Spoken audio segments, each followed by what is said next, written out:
La diferencia entre un gobierno, y me gusta preguntárselo porque usted es uno de los que más conoció posiblemente, ¿verdad? Todos lo vimos, ¿verdad? Pero usted estaba ahí en el momento adecuado, en el lugar preciso, de lo que significa no tener un gobierno del Frente Sandinista, ¿verdad?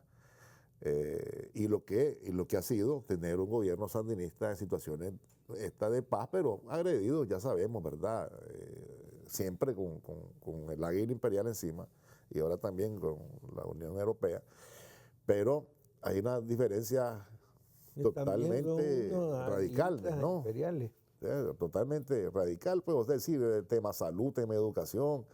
Es que eso no se puede olvidar, doctor, ¿no? Así es, así es. Y el águila imperial es todo. Es decir, el águila imperial lo vemos en el norte, pero también es parte del águila imperial porque es el sistema que ellos actúan, un sistema de opresión, de conquista, de que creen que pueden hacer con los pueblos pequeños y los países pequeños lo que quieren. Y eso es lo que más les duele a ellos.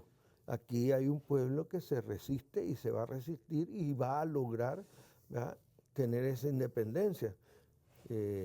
Esas son las bases que nosotros tenemos, la autodeterminación. Es decir, nosotros, nuestro país, nuestra gente, nuestro pueblo decide, nuestros gobernantes deciden el camino a coger, tenemos derecho a la autodeterminación y también decide el modelo, es decir, lo que vamos a hacer. Ahora, está muy simple el poder comparar. Un día esto estaba dándole vuelta a estas cosas y decía que primero que ahí lo que se llamaba, yo me acuerdo, las escuelas públicas, le decían, pues realmente son escuelas públicas, pero lo decían en forma despectiva. Es decir, está estudiando en un privado, o no, es que vaya a la escuela pública, no, ahora es al revés. Esa escuela pública da garantía a los niños. Esa escuela pública les garantiza su merienda escolar, les garantiza sus libros, sus útiles, les garantiza seguridad. Ese es el Estado sandinista, ahí hay policías que incluso están entrenando a los niños para la seguridad vial, están cuidando las escuelas. Es decir, entonces el Estado actúa con una serie de instituciones que en forma articulada buscan el beneficio de la población nicaragüense. Antes no, antes, claro, todos estos modelos responden a la filosofía que se tiene, aquellos responden a la filosofía del individualismo, sálvese Claro. quien pueda. Entonces ahí no le daba es decir, ninguna preocupación a ningún maestro, a un director de escuela, no porque fueran así, sino porque así era el sistema, no le daba ninguna preocupación que salieran 2, 10, 15 chavalitos que porque no habían dado la cuota al colegio, que porque no habían pagado su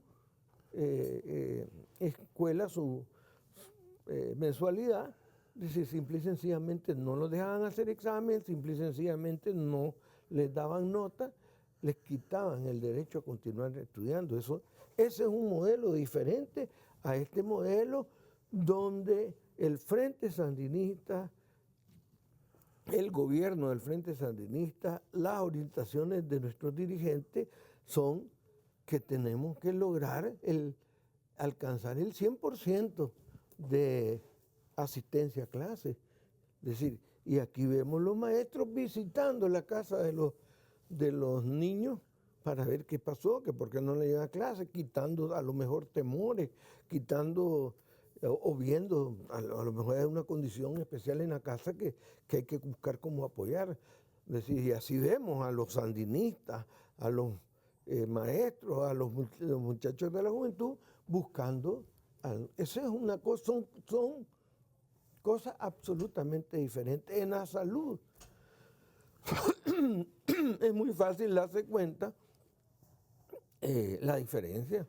Aquí nosotros en los modelos neoliberales lo que sufrimos fue un deterioro paulatino, continuo de los servicios de salud en todo tipo. Aquí no había medicina, aquí no había camas hospitalarias, aquí recuerdo como es hoy, tuvimos una epidemia de dengue y tuvimos una epidemia de sarampión en el 92, 93, 94, que saturó todos esos hospitales. Y recuerdo que teníamos pacientes en los pasillos. En los pasillos, sí. En los pasillos. Y muy diferente a que después del 2007, unos 3 años después, tuvimos una epidemia de dengue. Y aquí teníamos un Estado, un gobierno al frente y un Estado apoyando todo lo que podíamos hacer para poder enfrentar esta. Y recuerdo que la compañera todos los días daba la información de cuántos personas habían con dengue, que cómo íbamos en los procesos de lucha contra la epidemia, la bautización. Es decir, una preocupación, ¿verdad? La salud pública, ahí sí es salud pública, ahí sí educación pública, con fuerza, con orgullo, ¿verdad? No con una expresión de desprecio, ¿verdad? Como una educación, no una expresión de desprecio, sino que una expresión de orgullo. Y esa es una diferencia absoluta. Pero eso lo podemos ver en todos los campos. Pero en esencia lo que hay es un gobierno preocupado por sus ciudadanos, por las familias nicaragüenses, pendiente de todo lo que está pasando en nuestro país, pendiente en favor de las necesidades de las familias nicaragüenses. Ese anuncio del día sábado, es decir, ese anuncio impactante, que en Nicaragua, que hemos venido, ¿verdad?, con todo el esfuerzo, la voluntad, con el presidente haciendo contacto con todo el mundo para poder conseguir las vacunas, todo eso, y hemos venido alcanzando poco a poco. Ya tenemos más del 30% de la población de arriba de 30 años vacunadas, 30 y tantos %, y vamos a continuar. El hecho de que ahora, porque vamos a seguir en las vacunaciones para todos los nicaragüenses, pero el hecho que ahora vamos a tener y vamos a lograr vacunar a las compañeras, mujeres embarazadas arriba del primer trimestre, ¿verdad?, y el puerperio. Y con una dosis de vacuna Pfizer que viene, que puede ser usada en este segmento poblacional. Y con la vacuna de los hermanos cubanos, que hay la decisión de adquirirlas, de lograr tenerlas, y ya está para la tercera semana del mes de octubre, y comenzar a vacunar a 2 millones y pico de niños entre los 2 y los 17 años. Ese es un impacto. Eso es decir, solo en muy pocos países, pues Cuba es uno de ellos, y lo vamos a hacer nosotros. Ahora, eso sí, pues, no es que vamos a obligar a los niños a ser vacunados. Nosotros respetamos el deseo de la familia, de los padres. Si el padre llega y dice, yo quiero que me vacunen a mi hijo, entonces, o a mi hija, ¿verdad?, en estas edades se le vacuna, es una cosa voluntaria. Pero eso es solo en un modelo sandinista, solo en una revolución como la nuestra. Ponete a pensar qué hubiera sucedido si esta pandemia no hubiera agarrado en los primeros años después del 90 sí, o en los primeros años del 2000. Es decir, sería una catástrofe. Aquí la cantidad de fallecidos, la cantidad de gente sin tener una cama hospitalaria sería terrible. Entonces, esa es la diferencia del modelo. La diferencia del modelo lo ves en todos lados. Vamos a la infraestructura, lo ves en las carreteras. Claro. Lo ves en las carreteras. Es decir, ¿cuánto tiempo pasó que vos, si te ibas por lo que le llaman la carretera Vieja a León, de Managua a León, o de Nejapa a León, cuánto tiempo pasó que te dilatabas 4 horas. 4 horas, ¿por qué? Porque le echaron una capita y se robaron los reales, estos neoliberales, y se desbarató la carretera. sí. 4 horas. Es Ya decir, ni se diga llegar al Guasable, que era terrible. o sea, una cosa, ajá, Guardado. ahí se perdía, Se perdía la carretera, se sí. perdía la carretera. Entonces, esa es la diferencia. Entonces, aquí... Matagal para la área también, otro. Sí, otra. Entonces, ahora vayan, a ver, está diferente. Y no solo que vale el hecho de que sea para que se vea bonito, pero no solo eso significa desarrollo económico, eso significa facilidad para sacar cosechas, facilidad para el comercio. Es decir, es una serie de economía de tiempo. Es decir, es una cosa que está impactando. Y que entonces se preguntan ahora, ¿cuál es el milagro que está haciendo el comandante Daniel, el milagro del gobierno sandinista, que de pronto, a pesar de esos embates en contra de nuestro país y de la economía, va subiendo, va creciendo y ya esas hablan hasta de un crecimiento del 6%? Eso habla de esta revista The Economist, Claro. de un 6%, que ya lo había dicho el Banco Central. Sí, claro, ya pronosticó un 7 inclusive. Sí, entonces, ¿cuál es cuál es el milagro? Pues que es el esfuerzo en todas las áreas, el esfuerzo de todo el mundo.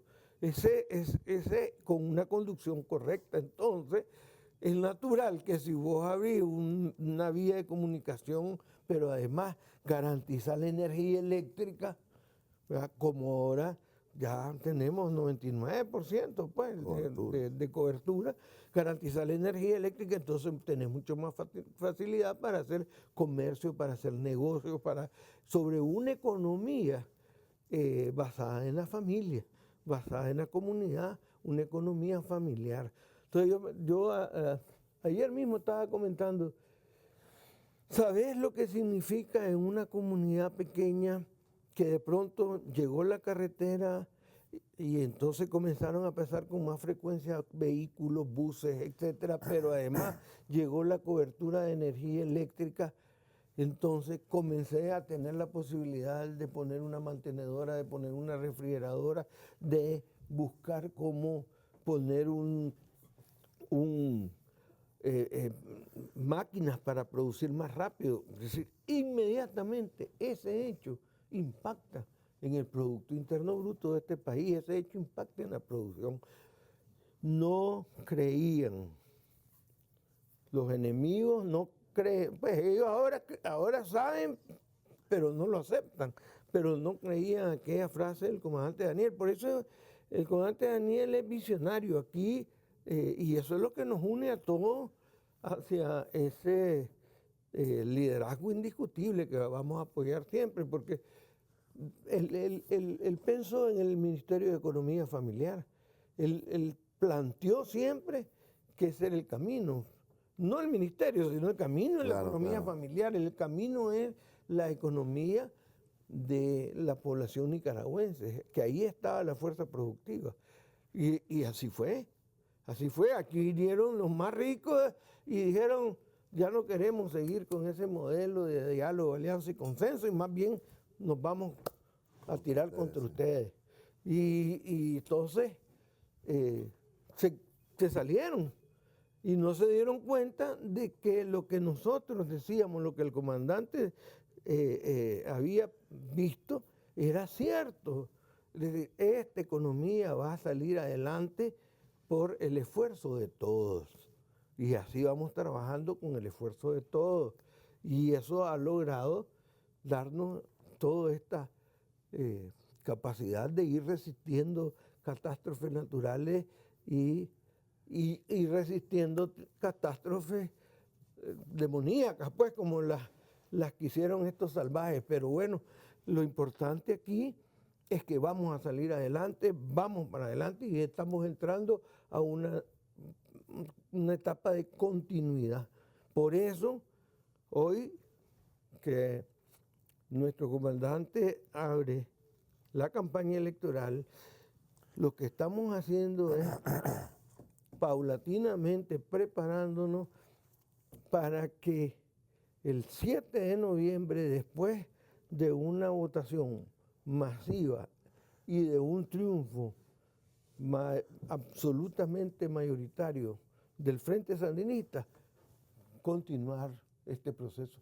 Vamos a votar por la continuidad de este proceso. Vamos a votar por la continuidad del camino de la independencia, del camino de la dignidad. Es decir, nosotros venimos desarrollando un proceso que es la continuidad de la lucha desde Dirangén, pasando por Nicaragua, desde Tomás Ruiz, desde el José Dolores Estrada. Es la misma lucha del Celedón, que el cual conmemoramos hoy, y después la síntesis de todo eso que es sandino, que da origen al Frente Sandinista de Liberación Nacional y el Frente Sandinista de Liberación Nacional que nos ha permitido tener a un Daniel al frente de este proceso revolucionario. Hace algunos, no sé, hace algunos meses usted revelaba una cifra aquí que no dejó de impactar, ¿no? Y es que decía que cuando se dejó el gobierno en 1990, ¿verdad? Había un determinado número de empleados en el sector salud. En el sector salud. Que es casi idéntico al que se encontró 17 años después con una población mayor. Así es. Es decir, eso dibuja, pues, eso retrata realmente lo... En esos años el promedio de crecimiento poblacional era de 3.6. Ese es el crecimiento poblacional. Y anualmente crecían en 3.6 la población nicaragüense. Ahora es 2.8. ¿Por qué? Porque es decir, hay más estudios, hay más educación, hay más visión, la gente hace más planes. Exacto. Entonces, nosotros, eso es impactante, nosotros dejamos 21.300 y algo, 360 trabajadores de la salud, la planilla. Eso era lo que había, 21.360. Y ahí pasaron los años, ¿verdad? Claro, ellos hubieran querido que solo llegáramos al final, después de los 16 años, a lo mejor 15.000, porque lo que querían era reducir a la mitad. Acordate que lo que hizo la señora esta, que no quiero acordarme del nombre, ni el apellido, mucho menos, redujo a la mitad. Redujo a la mitad el presupuesto. Entonces, cuando vos reducís a la mitad del presupuesto, ponete a pensar que pasa en cualquier casa. Pónganse a pensar, hermanos, lo que pasaría en su casa si de pronto le reducen a la mitad el presupuesto. Es decir, aquí tiene que tomar decisiones. Entonces las decisiones es, va a pagar la mitad de la luz, se la van a cortar porque no se lo van a aceptar. Va a pagar la mitad del agua, se la van a cortar porque no lo van a aceptar. Va a comprar la mitad de comida, pues probablemente sí, eso va a significar que van a comer a lo mejor lo más pequeño o van a comer la mitad de lo que comen normalmente cada uno. Es decir, cortar el presupuesto a la mitad significaba destruir al sistema de salud. Naturalmente, ¿qué fue lo que sufrió? Esa mitad de presupuesto que se cortó significó 0 medicinas a la gente, significó que las instalaciones se deterioraran, significó que se fueran desbaratando los equipos, pues, los equipos, los instrumentales, y no hubiera reposición, ¿verdad?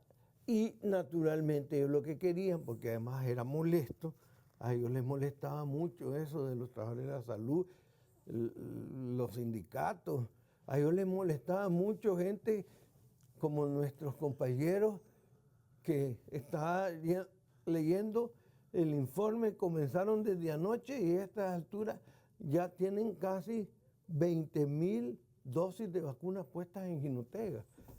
Ahorita. Es decir, claro, y entonces gente organizada, gente con fuerza, con decisión de trabajo, a ellos les molestaba mucho eso.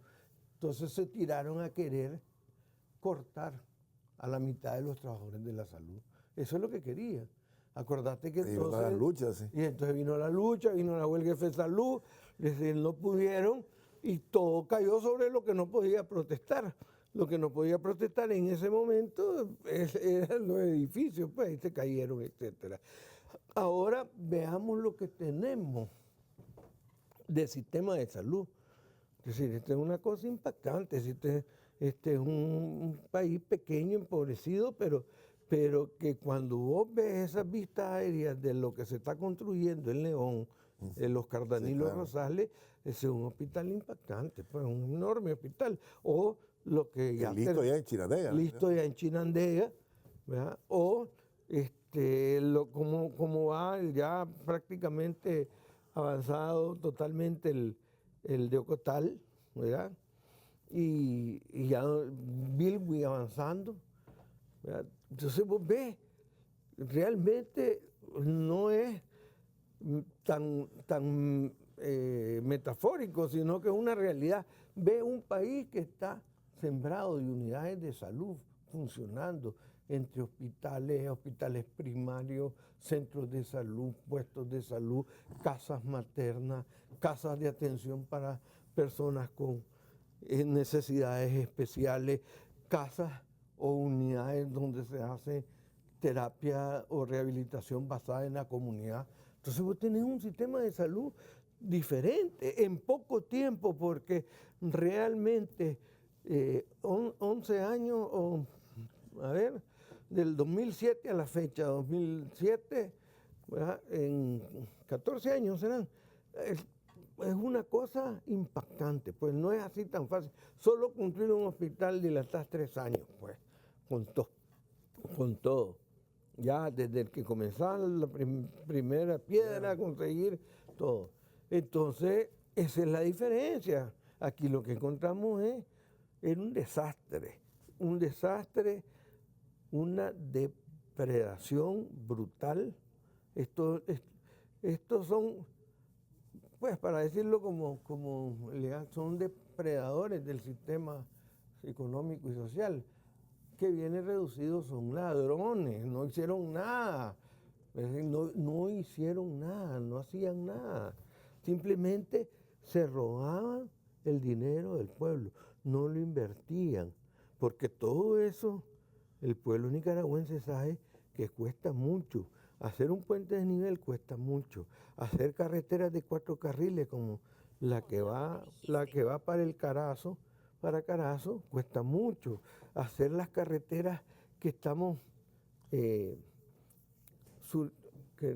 recorremos cuando vamos para el sur o para occidente, cuesta mucho. Hacer hospitales como el Vélez Páez y como el Leora cuesta mucho. Es decir, todo eso significa que cada impuesto que el nicaragüense paga, que cada acción que hace, se invierte en lo que debe ser, se invierte. Y eso es un buen gobierno, ese es un gobierno para los nicaragüenses.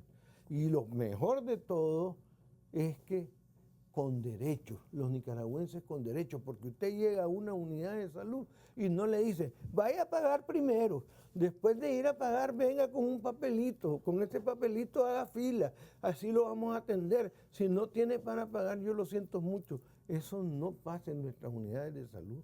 En nuestras unidades de salud lo que pasa es que la gente está y además dicen lo que el comandante Daniel manifestó desde el principio. Llega diciendo, yo soy pueblo presidente, atiéndame como debe ser. Y es correcto. Si es a el pueblo que nos debemos, es a los nicaragüenses que nos debemos. Y realmente aquí se están haciendo cirugías fetales. Sí, iba a hablar justamente de eso, sí. Ya es un avance, el otro pavón ahí, sí. Sí, aquí están haciendo cirugías fetales. Y realmente que no se están haciendo en toda Centroamérica. Claro, si claro. Nosotros No, sí se hacen algunas en Costa Rica y son carísimas. Sí, cuando digo yo está haciendo para beneficio de la población nicaragüense. Así se hacen. Sin embargo, yo me he dado cuenta de personas que solicitan que sea aquí. Y desgraciadamente, pues vos tenés que comenzar por casa, pues tenemos gente, sí. eso es así. no vamos a poner a cobrar, aunque tenemos un enorme sentido de solidaridad Claro, con claro. cualquiera, con cualquier otra persona. Pero ahí están haciendo esas cirugías fetales. Aquí nosotros le damos seguimiento semanalmente a todos los equipos de alta tecnología, que es lo que hace falta. Si se paró uno hay que comprarlo, y el repuesto se le va a dar seguimiento. Aquí el trabajo de salud es muy importante, pero no solo eso, el trabajo de educación. Aquí hay todo un sistema de educación pendiente de cuántos niños llegaron a clase todos los días. Y nos damos cuenta cuando un niño o un grupo de niños ha disminuido su asistencia, y actuamos a ir a ver qué es lo que está pasando, ir a ver a la familia qué le pasó, a ver si está enfermo. Eso se hace en las escuelas de nuestro país, en las escuelas públicas de nuestro país, con responsabilidad para los niños.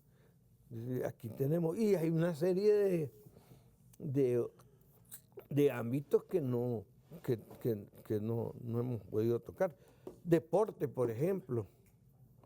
Deporte, una cosa, aquí, ahí andan entusiasmados los diferentes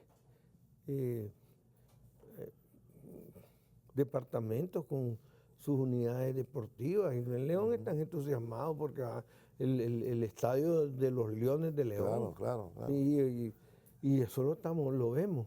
Entonces, en todos los ámbitos, eso junto, eso articulado, da una fuerza, un sinergismo imparable para el desarrollo de nuestro país. Todos a ratificar este 7 de Así es. Aquí esta decisión es histórica. Nosotros llamamos a todo el pueblo de Nicaragua a asistir a la votación, porque tiene que ser una votación masiva de todos los nicaragüenses. Y sin duda, llamamos a todos los votantes a votar por el futuro de su familia, de sus hijos, de sus nietos, de nuestro país, por el futuro de todos. Por eso estamos en unidad para la prosperidad.